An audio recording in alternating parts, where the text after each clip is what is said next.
Mavs fans have been calling for it for months. Now the Dallas Mavericks do part ways with general manager Nico Harrison. Thanks for joining us here at 4. I'm Dia Wall. Mavs leadership says this decision reflects their commitment to building a championship caliber organization.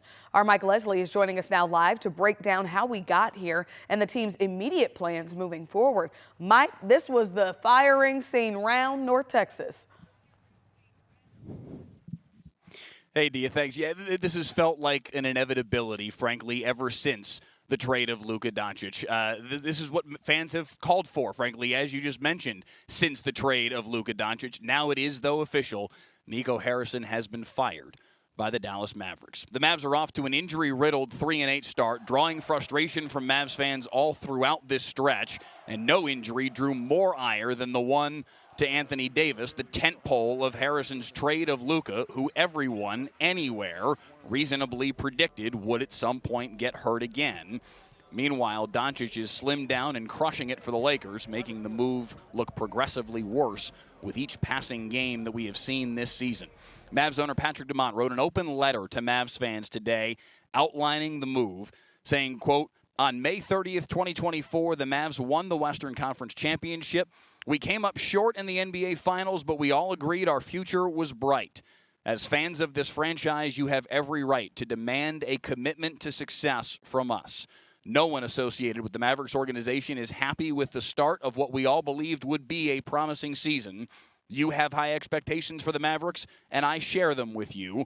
When the results don't meet expectations, it's my responsibility to act.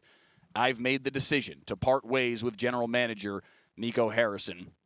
So it is now official that the Mavs have moved on from the general manager who was the artist of the trade of Luka Doncic. It's hard not to wonder what this all will mean for the Mavs organization going forward. They do probably need to, in some form or fashion, hit the reset button on the organization now going forward. Does that mean a trade of Anthony Davis? Does that mean perhaps somewhere in the coming year, once he's healthy, perhaps a trade of Kyrie Irving? Does that mean that the Dallas Mavericks decide that they are going to tank this season to try and maximize their first-round draft pick in 2026? All of these things are on the table as possibilities as they look toward their future and the need to build around Cooper Flagg as the crux of the organization going forward.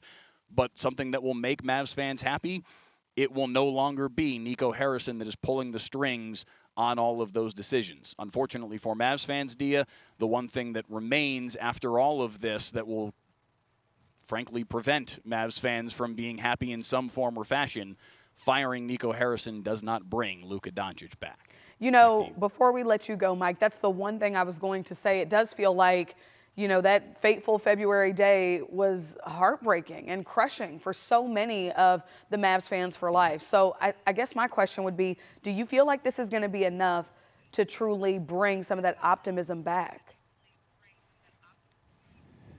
It's going to take a while. This is not going to be an overnight thing. This is the first link in the chain. This is absolutely Patrick Dumont and the Mavericks organization trying to win back the fan base.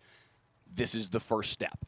It does show that there is a true care for this organization from the current ownership group. There were questions about that. I don't know that those questions were necessarily fair, but they were questions that were absolutely asked in the aftermath of this trade about what does this ownership group want. I think this shows they do want to win here. They want to succeed here. That anything they've said to that effect so far wasn't bluster, that is real, because they are making a move here and moving on from Nico Harrison that is going to, in some form or fashion, distance themselves from that decision to trade Luka Doncic. But it is merely the first step in what is going to be probably a very long process that is frankly only going to be over when this team is regularly winning again. The only way they are ultimately going to be able to win back the fan base is by stacking W's on the regular.